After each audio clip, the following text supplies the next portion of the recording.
So Pascal, the captain, jumped on the helm and he was yelling instructions. I ran in the dark up to the front. Warning. Warning. Storm is coming up!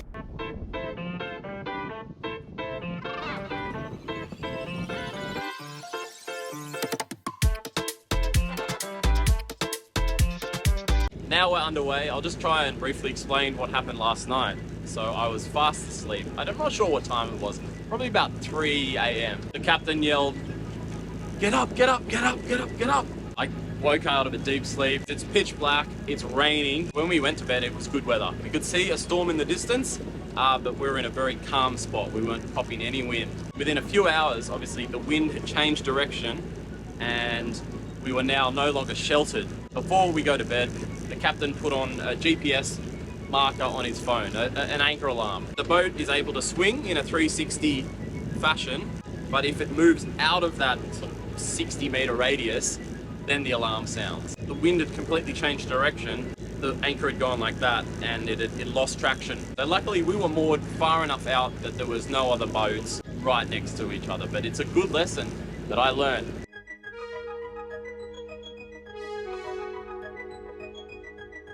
Anchor as far away from the coast as is comfortable and as far away from other boats as possible to give yourself enough time, if your anchor slips in the middle of the night, enough time to fire up the engines and move away from danger. And that's exactly what we were doing. By the time I realized what was going on, by the time my eyes had adjusted to the darkness, I could see there'd been no catastrophic damage. We hadn't hit another boat, we weren't grounded, we hadn't moved so far as that we were banging into rocks.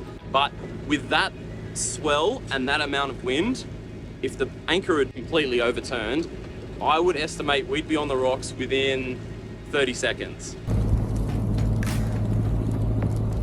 So it was a real learning curve for me about how quickly things can go wrong. And of course, without keel, I mean, we wouldn't have even made it to the rocks. We would have gone into shallow land, the keel would have got stuck and the boat would have gone like that. I had my cabin side windows open, so depending on how far over you go, you could start taking water in straight away, and then you're in serious, serious trouble. So troubleshooting in the dark, in the noisy wind and rain with limited vision, it's really lucky we had a professional with us. I learned that you really have to have your head around all facets of managing this vessel, because had the anchor not dug back in, had the tide and the wind been heavier, we would have been on the rocks within 30 seconds. Note to self, always set that anchor alarm. Everything is difficult. Going to the toilet is difficult. Cutting up an avocado is difficult. Drinking a coffee is difficult. I'm beginning to really wonder how people can do this for any longer than a couple of days. I mean, sometimes people do a passage where you are constantly moving and sailing for like 10 days, 15 days. The mental health implications of that, it's a very intense experience. That was an uncomfortable sleep, and I'll explain why. I'll use this water bottle as an example. Pretend that's me, lying on the bed. That's exactly what happened all night.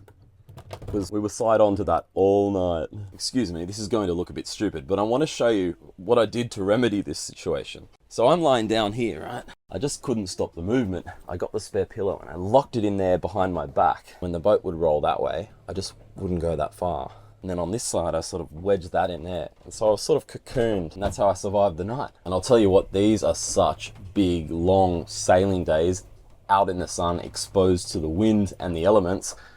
I needed to get some hours sleep, or I was not going to be healthy. Day 4 out here on the yacht, and we've been motoring for about an hour. We left Koh Samet Island. So we have about a 44-mile trip. There's limited wind, so we're under motor. With the motor on, we're doing about 6.5 knots. We put the headsail and mainsail up for an extra knot, if that. So we're doing about 7.5 knots.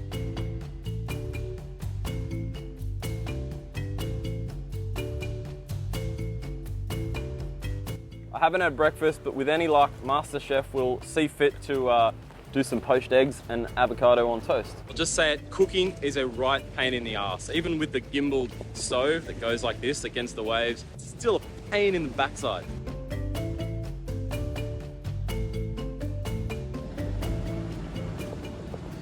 Our resident chef, one of the other crew, is having a little nap because we didn't get much sleep last night. So we'll let him sleep it off, and then hopefully we can squeeze a breakfast out of him.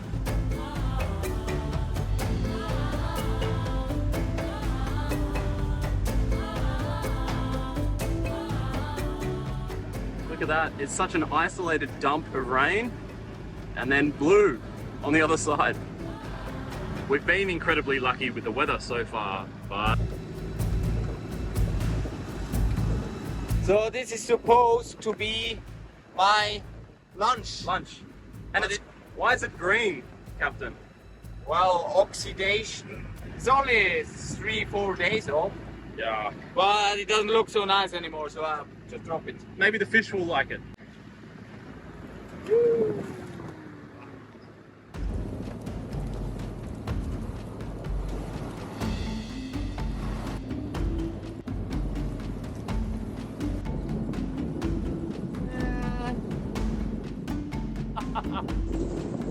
I had to get the old plastic bag out again. Lovely weather. So have a gaze in here. The crew quarters. I would not like to be in there.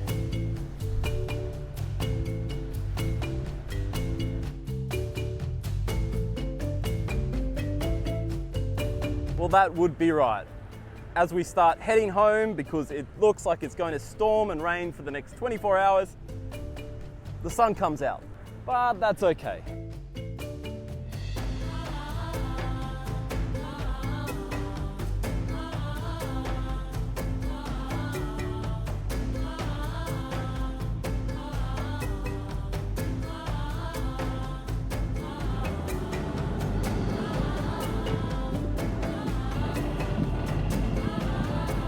Sam, you need to come here. Let it jump off here. He jump off first.